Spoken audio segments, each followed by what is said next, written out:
Today I'm going to read The Story of Holly and Ivy by Rumer Godden. Pictures by Barbara Cooney. This is kind of a long story, so I hope you have time to hear it.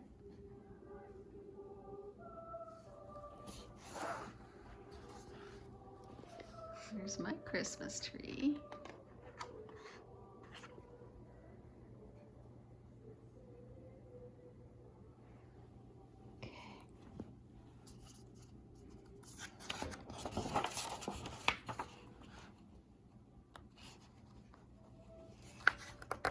Looks like she's looking in the window of a toy store, huh?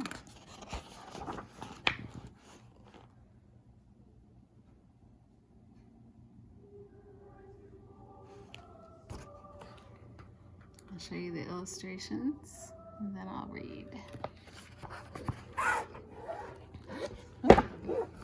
Maybe I'll read while I show you the illustrations because there's a lot of reading in this one. This is a story about wishing.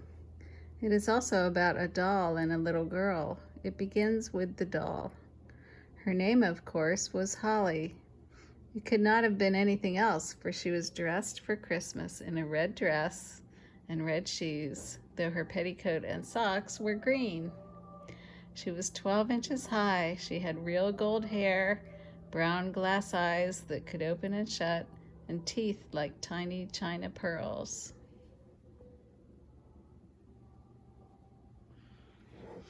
It was the morning of Christmas Eve, the last day before Christmas. The toys in Mr. Blossom's toy shop in the little country town stirred and shook themselves after the long night. "We must be sold today," they said. "Today?" asked Holly. She had been unpacked only the day before and was the newest toy in the shop. Outside in the street it was snowing, but the toy shop window was lit and warm. It had been lit all night. The tops showed their glinting colors, the balls their bands of red and yellow and blue. The trains were ready to run round and round. The sailing boats shook out their fresh white sails. The clockwork toys had each its private key. The tea sets gleamed in their boxes. There were drums and airplanes, trumpets, and doll perambulators. The rocking horses looked as if they were prancing, and the teddy bears held up their furry arms. There was every kind of stuffed animal: rabbits and lions and tigers, dogs and cats, and even chimpanzees. The dolls were on a long glass shelf decorated with tinsel. Baby dolls and bride dolls with bridesmaids in every color. A boy doll in a kilt and another who was a sailor. One girl doll was holding her gloves, another an umbrella. They were all beautiful, but none had been sold. "We must be sold today," said the dolls. "Today," said Holly. Like the teddy bears, the dolls held out their arms. Toys, of course, think the opposite way of you. "We shall have a little boy or girl for Christmas," said the toys.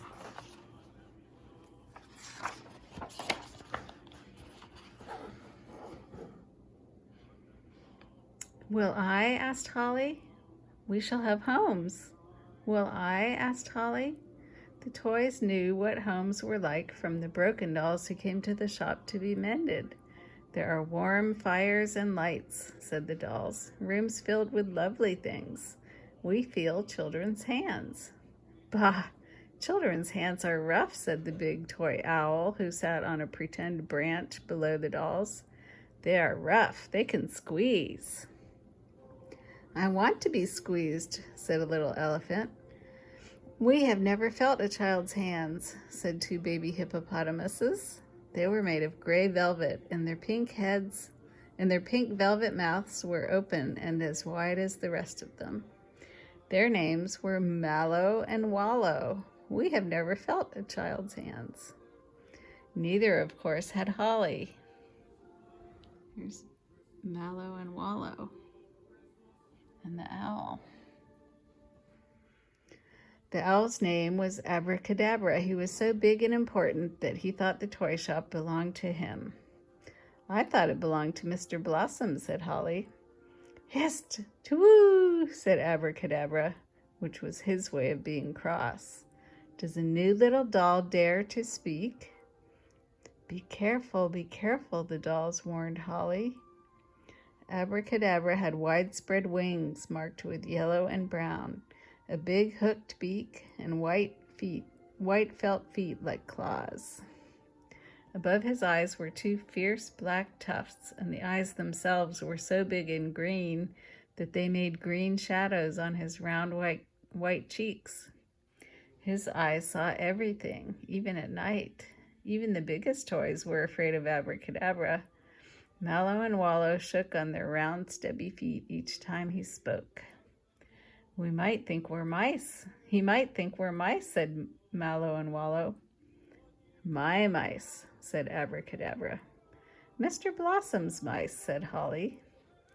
Holly's place on the glass shelf was quite close to Abracadabra.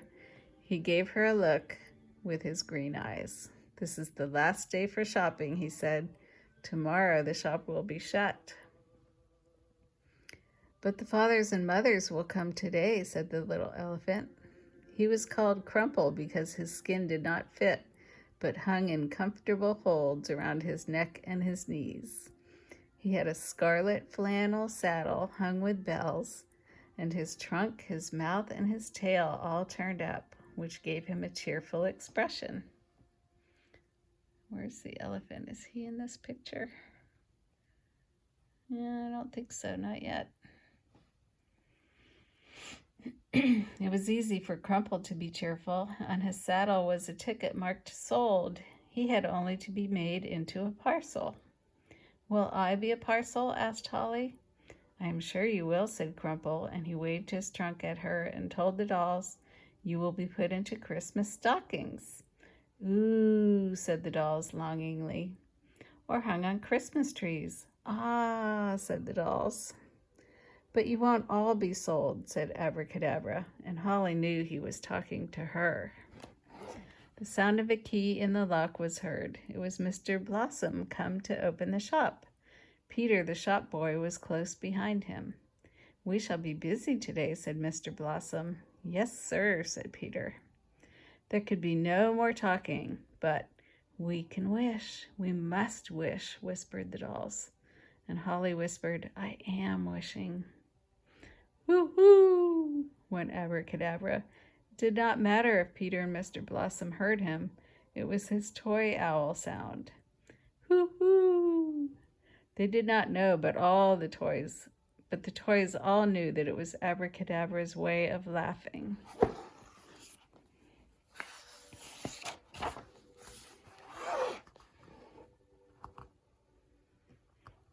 The toys thought that all children have homes, but all children do not. Far away in the city was a big house called St. Agnes's, where 30 boys and girls had to live together. But for now, for 3 days, they were saying goodbye to St. Agnes's. A kind lady or gentleman has asked for you for Christmas, Miss Shepherd, who looked after them all, had told them, and one by one the children were called for or taken to the train. Soon there would be no one left in the big house but Miss Shepherd and Ivy. Ivy was a little girl 6 years old with straight hair cut in a fringe, blue-gray eyes, and a turned-up nose. She had a green coat the color of her name and red gloves, but no lady or gentleman had asked for her for Christmas. I don't care, said Ivy. Sometimes in Ivy there was an empty feeling, and the emptiness ached. It ached so much that she had to say something quickly in case she cried. And I don't care at all, said Ivy. You will care, said the last boy, Barnabas, who was waiting for a taxi. Cook has gone, the maids have gone, and Miss Shepherd is going to her sister. You will care, said Barnabas. I won't, said Ivy, and she said more quickly, I'm going to my grandmother. You haven't got a grandmother, said Barnabas. We don't have them. That was true. The boys and girls at St. Agnes's had no fathers and mothers, let alone grandmothers. But I have, said Ivy, at Appleton. I do not know how that name came into Ivy's head. Perhaps she had heard it somewhere. She said it again, in Appleton. Bet you haven't, said Barnabas, and he went on saying that until his taxi came. When Barnabas had gone, Miss Shepherd said, Ivy, I shall have to send you to the country, to our infant's house. Infants are babies, said Ivy. I'm not a baby. But Miss Shepherd only said, there is nowhere else for you to go. I'll go to my grandmother, said Ivy. You haven't got a grandmother, said Miss Shepherd. I'm sorry to send you to the infant's home, for there won't be much for you to see there or anyone to talk to, but I don't know what else to do with you. My sister has influenza, and I have to go and nurse her. I'll help you, said Ivy. You might catch it, said Miss Shepherd. That wouldn't do. And she took Ivy to the station and put her on the train. She put Ivy's suitcase in the rack and gave her a packet of sandwiches, an apple, a ticket, 2 shillings, and a parcel that was her Christmas present. Onto Ivy's coat, she pinned a label with the address of the infant's home. Be a good girl, said Miss Shepherd.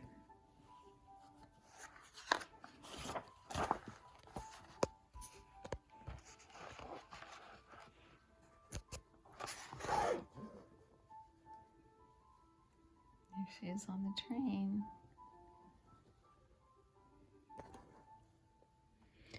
When Miss Shepherd had gone, Ivy tore the label off and threw it out the window. I'm going to my grandmother, said Ivy. All day long, people came in and out of the toy shop.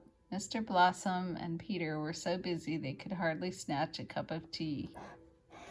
Crumple was made into a parcel and taken away. Teddy bears and sailing ships were brought out of the window. Dolls were lifted down from the shelf. The boy doll in the kilt and the doll with gloves were sold, and baby dolls and brides. Holly held out her arms and smiled her china smile. Each time a little girl came to the window and looked, pressing her face against the glass, Holly asked, Are you my Christmas girl? Each time the shop door opened, she was sure it was for her. I am here, I am Holly, and she wished, Ask for me, lift me down, ask. But nobody asked. Ivy was still in the train. She had eaten her sandwiches almost at once and opened her present. She had hoped and believed she would have a doll this Christmas, but the present was a pencil box. A doll would have filled up the emptiness, and now it ached so much that Ivy had to press her lips together tightly and, My grandmother will give me a doll, she said out loud. Will she, dear?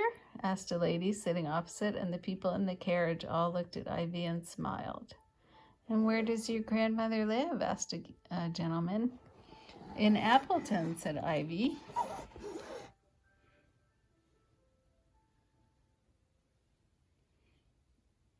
Here's the Appleton train station. And there's Ivy. The lady nodded. That will be 2 or 3 stations, she said. Then there is an Appleton, thought Ivy. The lady got out, more people got in, and the train went on. Ivy grew sleepy watching the snowflakes fly past the window. The train seemed to be going very fast, and she leaned her head against the carriage cushions and shut her eyes. When she opened them, the train had stopped at a small station, and the people in her carriage were all getting out. The gentleman lifted her suitcase down from the rack. A, P, T, N, said the notice boards. Ivy could not read very well, but she knew A was for Appleton. Forgetting all about her suitcase and the pencil box, she jumped down from the train, slammed the carriage door behind her, and followed the crowd of people as they went through the station gate. The ticket collector had so many tickets, he did not look at hers. In a moment, Ivy was out in the street, and the train had chuffed out of the station. I don't care, said Ivy. This is where my grandmother lives. The country town looked pleasant and clean after the city. There were cobbled streets going up and down, and houses with gables overhanging the pavements, and roofs jumbled together. Some of the houses had windows with many small panes. Some had doors with brass knockers. The paint was bright and the curtains clean. I like where my grandmother lives, said Ivy.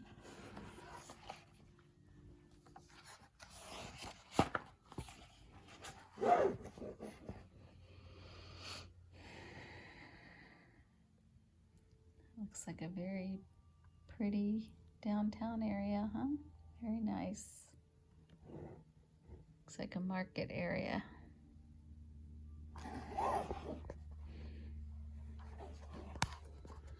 Wish I had a better camera for this.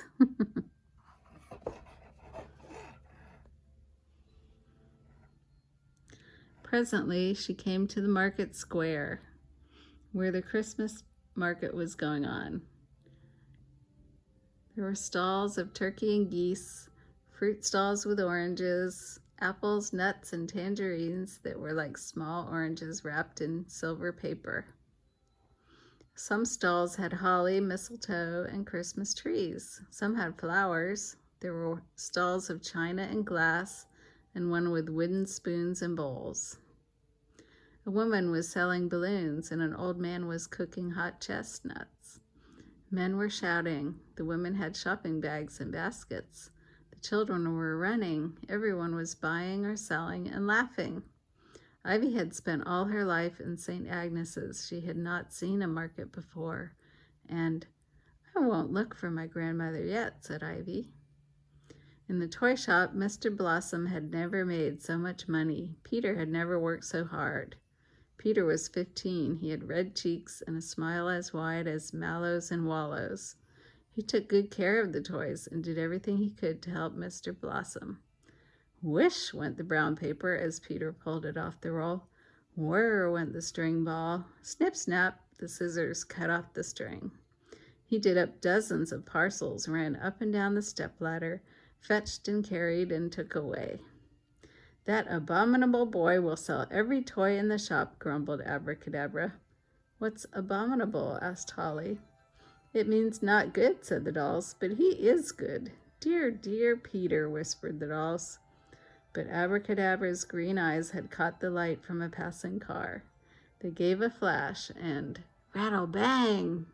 Peter fell down the stepladder from top to bottom. He bumped his elbow, grazed his knee, and tore a big hole in his pocket. Hold on, go slow, said Mr. Blossom. Yes, sir, said poor Peter in a very little voice. Did you see that? Did you see that? Whispered the dolls. Holly wished she were farther away from Abracadabra. Soon all the baby dolls but one were sold, and most of the teddy bears. Mallow and Wallow were taken for their twin boys' stockings. They were done up in 2 little parcels and carried away. Hardly a ball was left, and not a single airplane. The sailor doll was sold, and the doll with the umbrella, but still no one had asked for Holly. Dolls are not like us. But dolls are not really... Dolls are not like us. We are alive as soon as we are born, but dolls are not really alive until they are played with. I want to be played with, said Holly. I want someone to move my arms and legs, to make me open and shut my eyes. I wish, said Holly. It began to be dark. The dusk made the lighted window shine so brightly that everyone stopped to look in. The children pressed their faces so closely against the glass that the tips of their noses looked like white cherries. Holly held out her arms and smiled her china smile, but the children walked away. Stop, stop, wished Holly, but they did not stop. Abracadabra's eyes shone in the dusk. Holly began to be very much afraid. One person stopped, but it was not a boy or a girl. It was Mrs. Jones, the policeman's wife.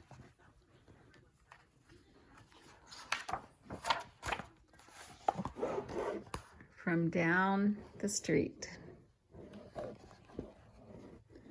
She was passing the toy shop on her way home when Holly's red dress caught her eye. "Pretty," said Mrs. Jones, and stopped.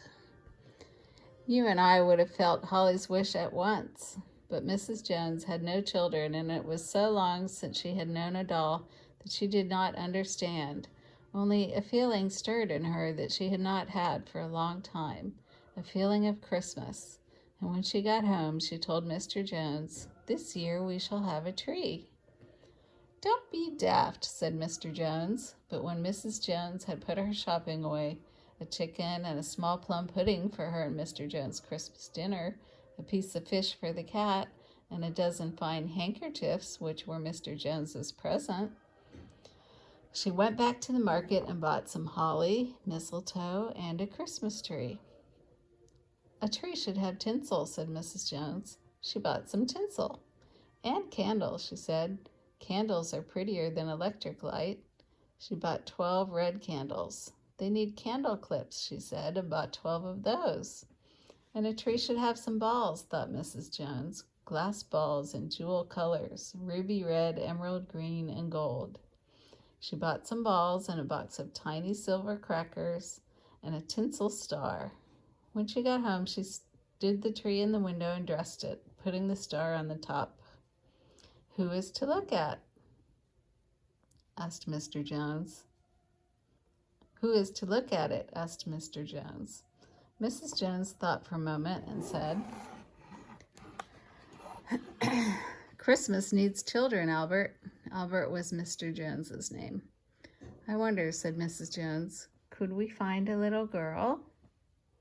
"What's the matter with you today, my dear?" said Mrs. Jones. "Mr. Jones, how could we find a little girl? You're daft." And it was a little sadly that Mrs. Jones put holly along the chimney shelf, hung mistletoe in the hall, tied a bunch of holly on the door knocker, and went back to her housework. Ivy was happy in the market. She walked around and round the stalls, looking at all the things. Sometimes a snowflake fell on her head, but she shook it off. Sometimes one stuck to her cheek, but she put out her tongue and licked it away. She bought a bag of chestnuts from the chestnut man. They were hot in her hands, and she ate them one by one.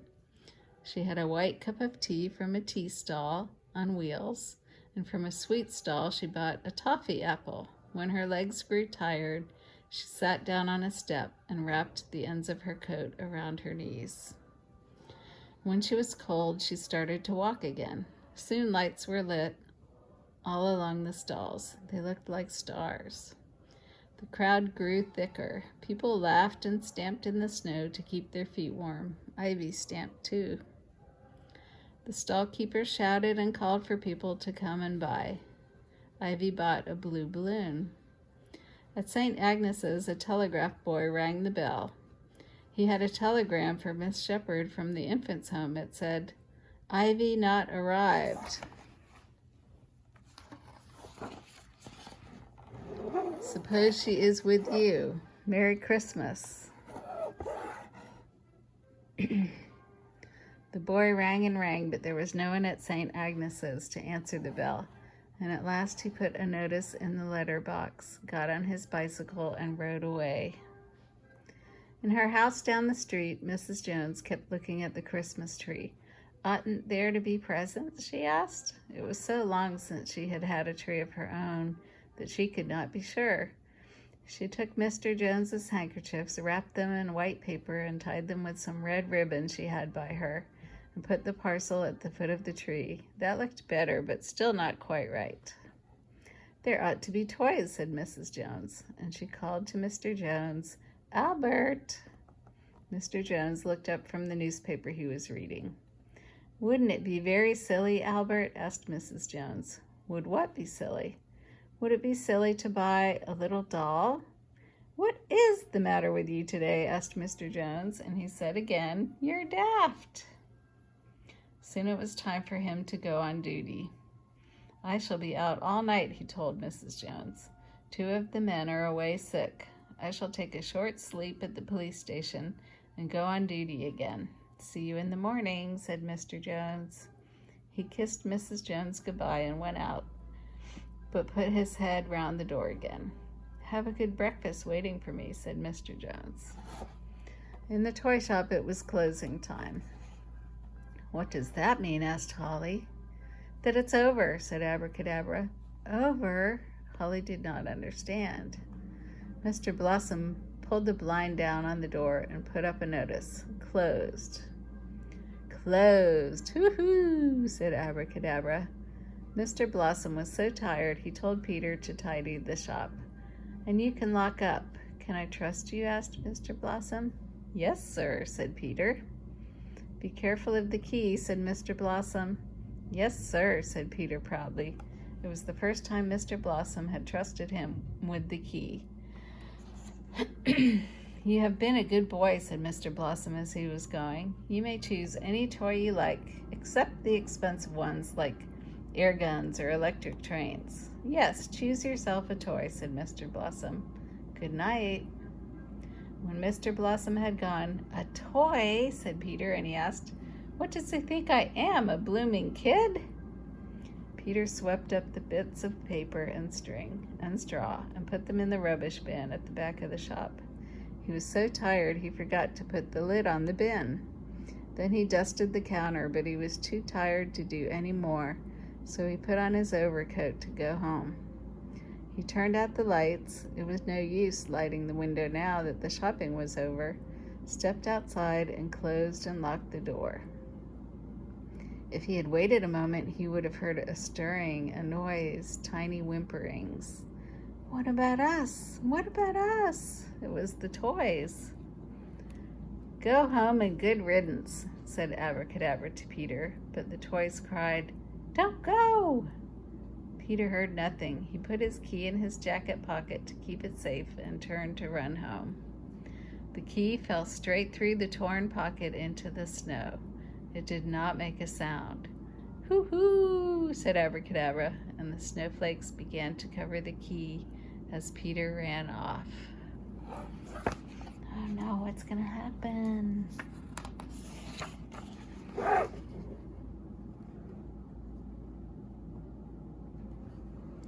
The market was over as well. The crowd had gone. The stalls were packing up. The last Christmas trees were being sold. Ivy had spent all her money. The blue balloon had burst. Her legs ached with tiredness, and she shivered. Then the lights went out. There were only pools of yellow from the lampposts, with patches of darkness between. A bit of paper blew against Ivy's legs, making her jump. Suddenly, the marketplace seemed large and strange. She would have liked to see Miss Shepherd. You might think that Ivy cried, but she was not that kind of little girl. Though the empty feeling ached inside her, she pressed her lips tightly together, then said, "It's time I looked for my grandmother," and she started off to look. She walked up the cobbled streets between the houses. How cozy they seemed with their lighted windows. Smoke was going up from every chimney. "There are fires and beds and suppers," said Ivy. Some of the houses had wreaths of holly on their front doors, paper chains and garlands in their rooms, and in almost every window was a Christmas tree. When Ivy looked in, she could see children. In one house, they were sitting around a table eating. In another, they were hanging stockings from the chimney itself. In some, they were doing up parcels, but "I must look for a house with a tree and no children," said Ivy. She knew there would be a tree, "because my grandmother is expecting me," said Ivy. The toy shop was still and dark. "Thank goodness," said Abracadabra. "But people can't see us," said Holly. "Why should they see us?" asked Abracadabra. "It's over. People have all gone home. The children are going to bed." He sounded pleased. "There will be no more shopping," said Abracadabra, and the whisper ran round the toys. "No shopping, no shopping." "Then we are the ones not sold," said a doll. There was a long silence. I can be sold any time, said a bride doll at last. Weddings are always. I am in yellow with primroses, said a bridesmaid. I shall be sold in the spring. I am in pink with roses, said another. They will buy me in the summer. But Holly had a red dress for Christmas. What would be done with her? You will be put into stock, said Abracadabra. Please, what is stock? Whispered Holly. It is shut up and dark, said Abracadabra, as if he liked that very much. No one sees you or disturbs you. You get covered with dust, and I shall be there, said Abracadabra. Holly wished she could crack.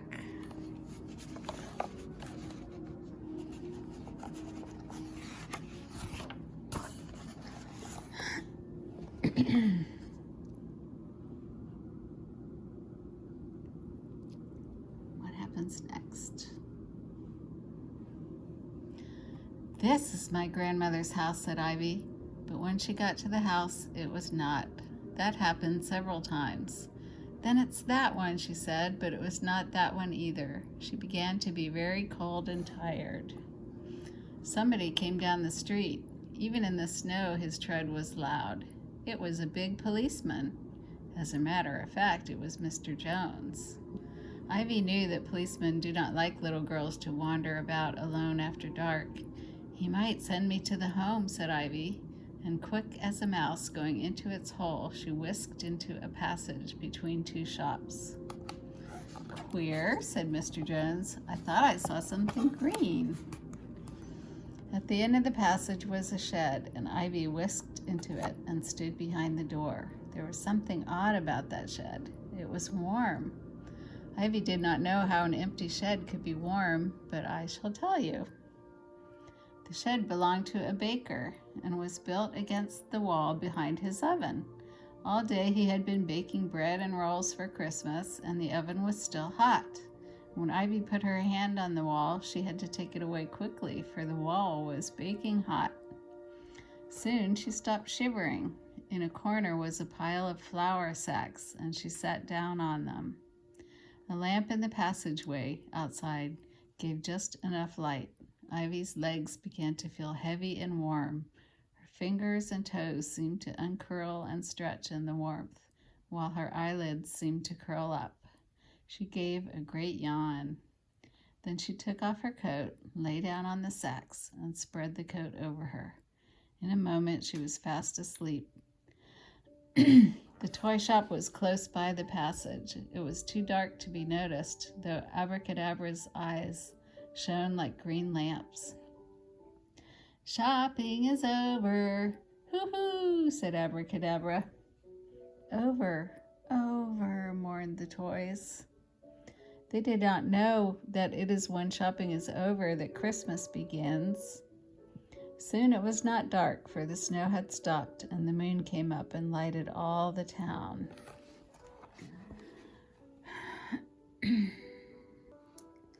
In the toy shop window, the toys showed not as bright as day, but bright as moonlight, which is far more beautiful. Holly's dress looked a pale red, and her hair was pale gold. Dolls can sleep where they stand or sit, and now the dolls in the toy shop windows slept in their places, all but Holly. She could not go to sleep. She was a Christmas doll, and it was beginning to be Christmas. She could not know why, but she was excited. Then all at once, softly, bells began to ring. Long after most children are in bed on Christmas Eve, the church bells in towns and villages begin to ring. Soon the clocks strike 12, and it is Christmas. Holly heard the bells, and what was this? People were walking in the street, hurrying. Hist, woo, said Abracadabra at them as they passed, but they took no notice. Then, it has started, said Holly. What has started? Said Abracadabra. It, said Holly. She could not explain better than that, for she did not know yet what it meant. This was, after all, her first Christmas. But the bells grew louder and more people passed. Then it may have been the pin of Holly's price ticket or the spine of tinsel coming loose from the shelf, but Holly felt a tiny prickling, as sharp as a prickle on a holly leaf. "Wish," said the prickle, "wish." "But the shop is closed," said Holly. "The children are in bed. Abracadabra says I must go into store." The prickle interrupted. "Wish, wish," it went on, till Holly wished. Ivy thought the bells woke her, or perhaps the passing feet. She sat up, but she was half asleep, and she thought the feet were the St. Agnes's children marching down to breakfast, and the bells were the breakfast bell. Then she saw she was still in the shed, though it was filled with a new light, a strange silver light. "Moonlight?" asked Ivy, and rubbed her eyes. She was warm and comfortable, too warm and comfortable to move, and she lay down, but she felt a thistle or a sharp straw. The light seemed to be calling her, the bells, the hurrying feet. The prickle seemed to tell her to get up. Ivy put on her coat and went out.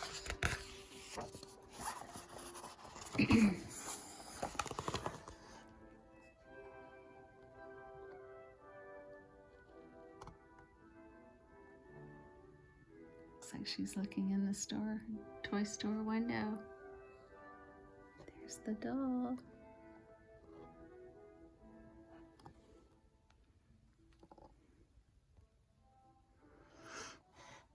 Outside in the passage, the footsteps sounded so loud that she guessed it was the policeman. She waited until they had passed before she dared come out. She walked a few steps to the toy shop. She did not know how it came to be there, and she thought she was in her St. Agnes's bedroom and it was filled with toys.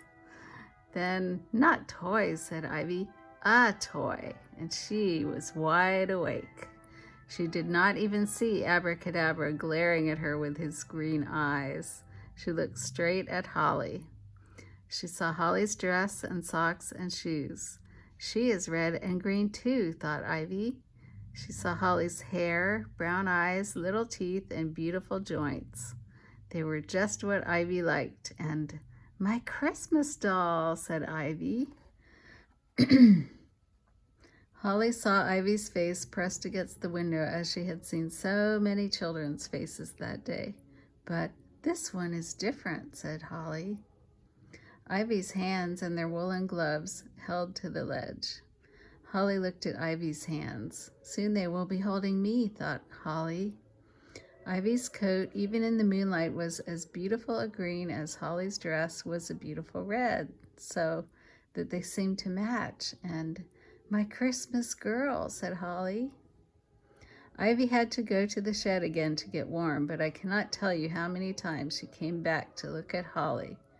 "My Christmas doll, my Christmas girl." "But the window is between," said Abracadabra.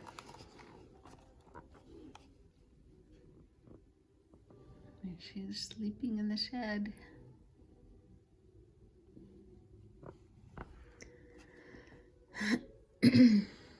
The window was in between and the toy shop door was locked. But even if it had been open, Ivy had no money. "Hoo-hoo," said Abracadabra, but remember, not only Holly but Ivy was wishing now. "I wish, I wish." The toys woke up. "A child," they whispered, "a child," and they wished too. Wishes are powerful things. Ivy stepped back from the window and Abracadabra's eyes grew pale as crunch went something under Ivy's heel. It was something hidden just under the snow. "Hist," said Abracadabra, "to-woo!" But Ivy bent down and picked up a key. In the moonlight, it was bright silver. "Peter's key, Peter's key," whispered the toys. Footsteps sounded in the street. People were coming from church. Ivy put the key in her pocket and quickly ran back to the shed. She had to wait a long time for the people to pass as they stopped to say Merry Christmas to one another, to give each other parcels. And Ivy sat down on the sacks to rest. Presently she gave another great yawn. Presently she lay down and spread her coat over her. Presently she went to sleep. The toys had gone to sleep too, "But I can't," said Holly. "I must wait for my Christmas girl." She stayed awake for a long time, but she was only a little doll, and presently she fell asleep where she stood.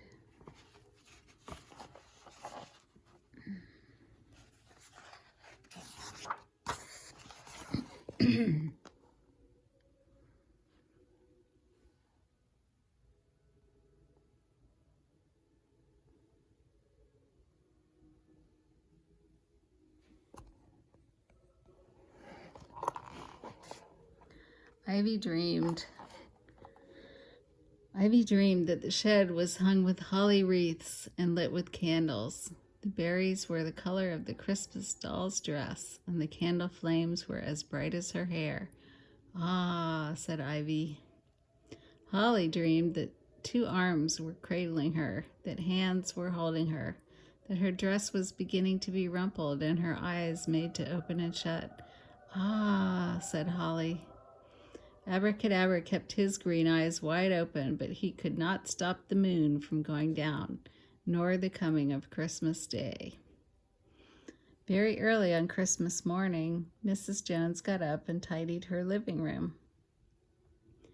She lit a fire, swept the hearth, and dusted the furniture. She laid a table for breakfast with a pink and white cloth, her best blue china, a loaf of crusty bread, a pat of new butter in a glass dish, honey in a blue pot, a bowl of sugar, and a jug of milk.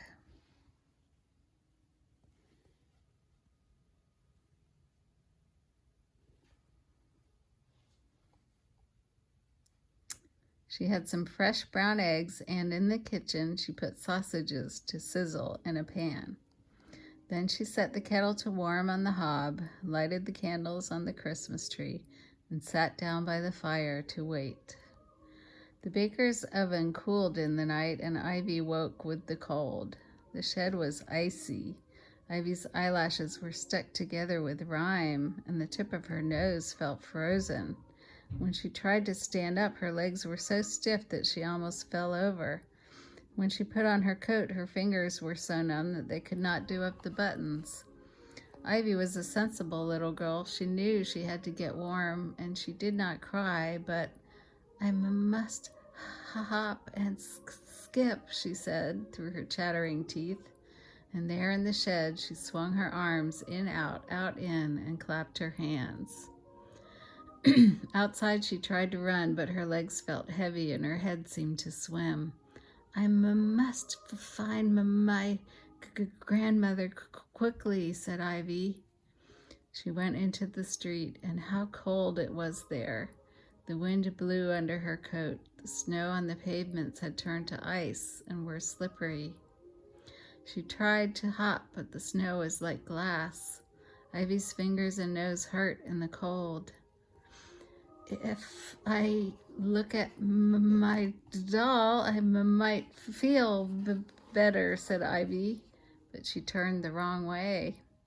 It was the wrong way for the toy shop, but perhaps it was the right way for Ivy. For 100 yards down the street, she came to the Joneses' house. "I must look for a house with a tree and no children," that is what she had said. Now she looked in at the window, and there was no sign of any children, but there was a Christmas tree lit. Ivy saw the fire. "To warm me," whispered Ivy, and oh, she was cold. She saw the table with the pink and white cloth, blue china, bread and butter, honey and milk, the teapot warming. "My breakfast," whispered Ivy, and oh, she was hungry. She saw Mrs. Jones sitting by the fire in her clean apron waiting. Ivy stood quite still. Then, "My grandmother," whispered Ivy.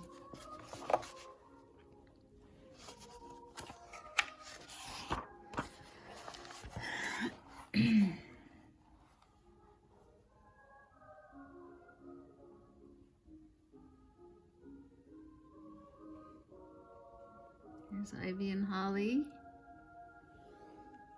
It looks like Mr. Jones and Peter.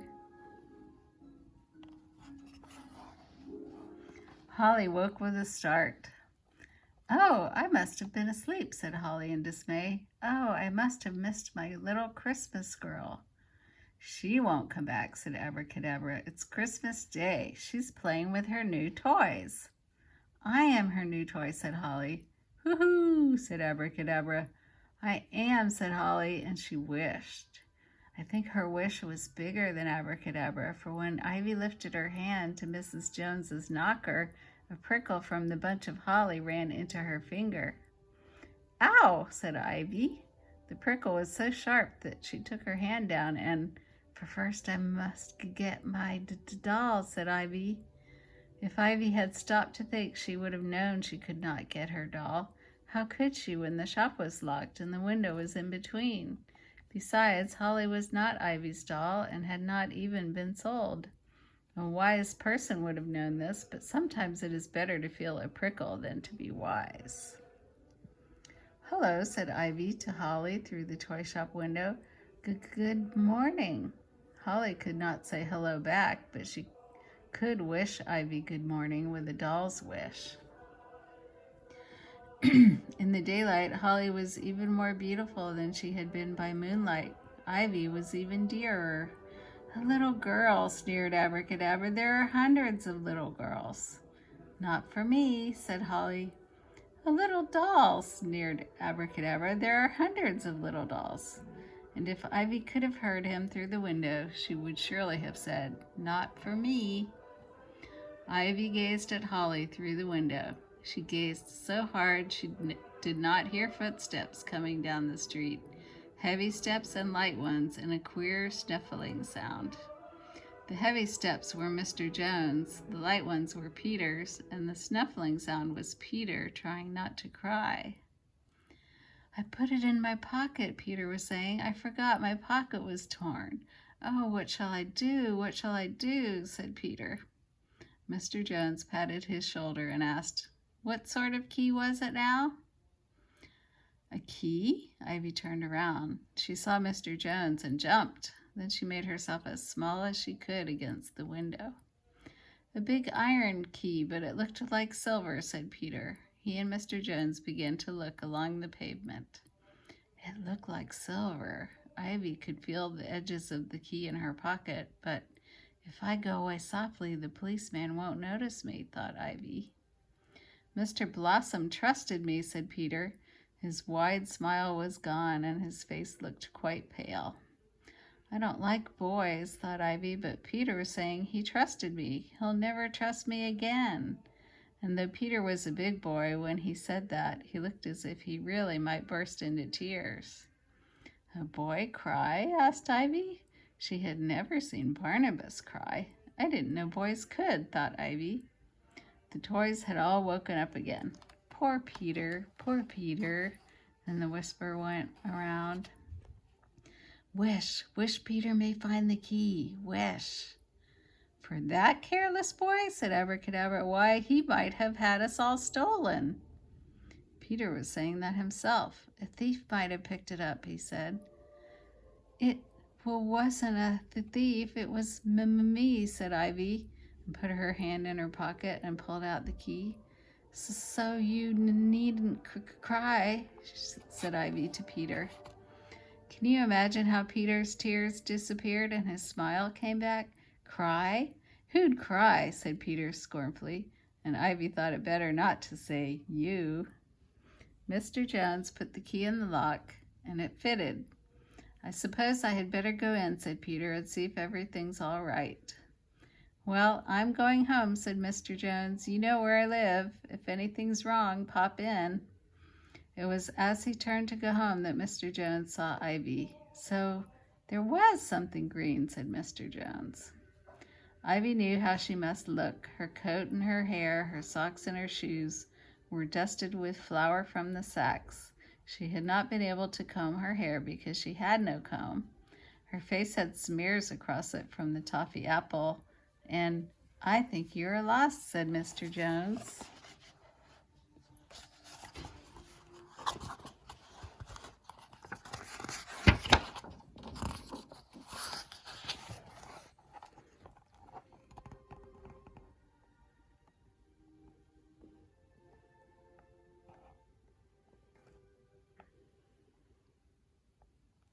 His voice was so kind that the empty feeling ached in Ivy. It felt so empty that her mouth began to tremble. She could not shut her lips, but I'm not lost, said Ivy. I'm going to my grandmother. I see, said Mr. Jones. He looked at Ivy again. Where does your grandmother live? Said Mr. Jones. Here, said Ivy. Show me, said Mr. Jones, and held out his hand. Ivy took his hand and led him down the street to the Joneses' house. This is my grandmother's, said Ivy. Mr. Jones seemed rather surprised. Are you sure? Asked Mr. Jones. Quite sure, said Ivy. She has my breakfast ready. Did you say your breakfast? Asked Mr. Jones. Of course, said Ivy.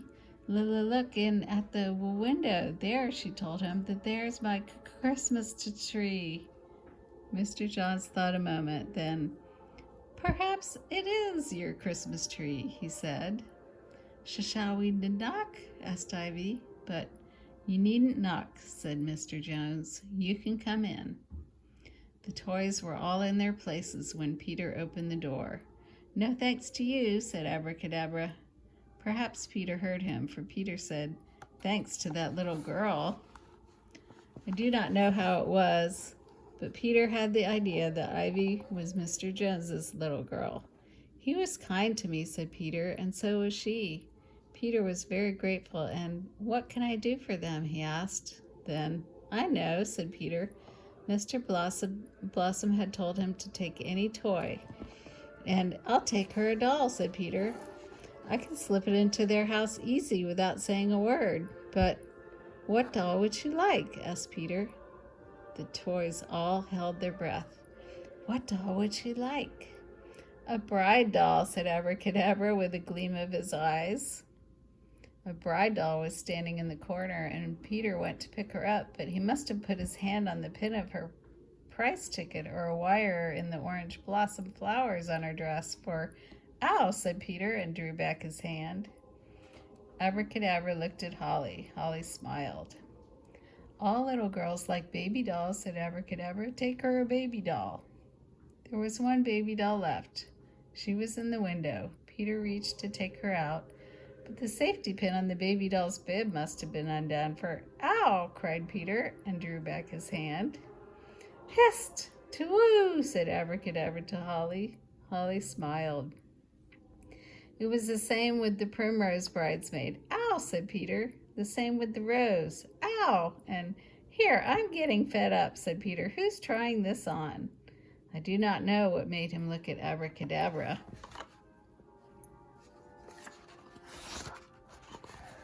He's asking who's making that happen.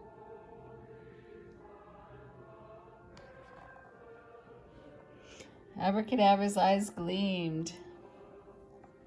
But in her place, just above Abracadabra, Peter saw Holly. Why, of course, the little red Christmas doll, said Peter, the very thing. But as he stepped up to the glass shelf, Abracadabra was there. Peter said that Abracadabra must have toppled, for a toy owl cannot fly, but it seemed for a moment that Abracadabra was right in his face. The green eyes were close, the spread wings, the hooked beak, and the claws. Peter let out a cry and hit Abracadabra, who fell on the floor. Out of my way, cried Peter, and he gave Abracadabra a kick. Then Abracadabra did fly. He went sailing across the shop and landed head down in the rubbish bin. Ooh, ah, cried all the toys in terror, but Peter sprang after him and shut the lid down tight. Then he picked up Holly from the shelf in the window and ran pell-mell to the Joneses. The front door was open a crack. Peter could hear excited voices in the kitchen. Quietly, he slipped into the living room and stood Holly under the tree. When Mr. Jones and Ivy came in, Mrs. Jones was in the kitchen with a fork in her hand, turning the sausages. Mr. Jones told Ivy to wait in the hall. Merry Christmas, said Mr. Jones to Mrs. Jones, and kissed her. Merry Christmas, said Mrs. Jones, but she sounded a little sad. Mr. Jones had a present in his pocket for Mrs. Jones, a little gold brooch. He took it out, unwrapped it, and pinned it to her dress. "Oh, how pretty, Albert," said Mrs. Jones, but she still sounded sad. "I have another Christmas present for you," said Mr. Jones, and laughed. "It has 2 legs," said Mr. Jones. "2 legs?" asked Mrs. Jones, and Mr. Jones laughed again. "It can walk and talk," said Mr. Jones, and laughed still more, and then he brought Ivy in. When Mrs. Jones saw Ivy, she did not laugh.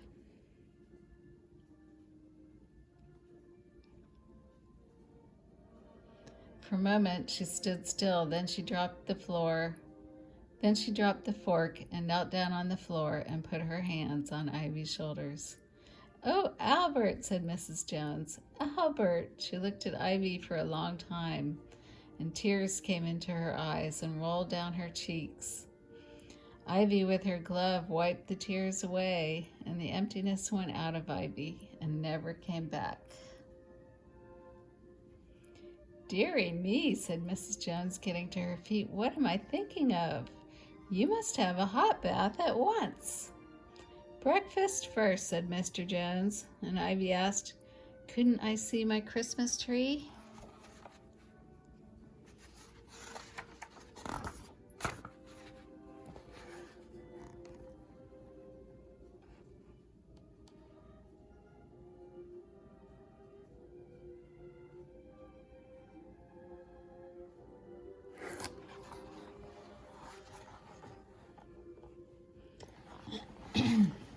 Sorry, I'm trying to get all this to fit.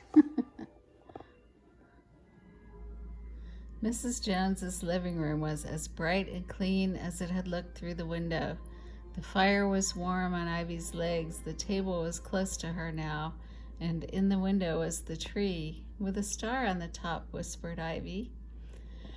"But why, oh why," Mrs. Jones was saying to Mr. Jones outside the door, "why didn't I buy that little doll?" "And the shops are shut," whispered Mr. Jones. "We shall have to explain."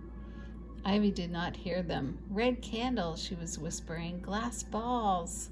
She stopped. Mrs. Jones came in and gave a cry. "Well, I'll be danged," said Mr. Jones, for at the foot of the tree, by the parcel of handkerchiefs, was Holly. Though Mrs. Jones was a little young to be a grandmother, she and Mr. Jones adopted Ivy, which means they took her as their own, and, of course, Holly as well. Miss Shepherd came to visit them and arrange this. "Please tell Barnabas," said Ivy. Mrs. Jones made Ivy a green dress like Holly's, red one, but with a red petticoat and red socks. She made Holly a red coat like Ivy's green one and knitted her a pair of tiny green woolen gloves so that they matched when they went out. They passed the toy shop often, but there was no abracadabra. "Where's the owl?" Mr. Blossom had asked when the shop opened again, and Peter had to say, "I put him in the rubbish bin." "Good gracious me," said Mr. Blossom, "get him out at once." But when they lifted the lid, Abracadabra was not there. "Sir, the dustman must have taken him away," said Peter. I do not know if that was true, but Abracadabra was never seen again. Sometimes Holly and Ivy meet Crumple, who waves his trunk at them. Once they saw Mallow and Wallow put out on a windowsill. They often see Peter and Mr. Blossom. In spite of Abracadabra's disappearance, Mr. Blossom trusts Peter. "But if you had not found the key," says Peter to Ivy. "If I had not come to look at Holly," says Ivy. "If I had not gone to Mr. Jones," said Peter. "If Mrs. Jones had not bought the Christmas tree. If Ivy had not slept in the shed. If the baker had not lit his oven. If Ivy had not gone out of the train. If Barnabas had not laughed at Ivy. If I had not wished," said Holly. "I told you it was a story about wishing."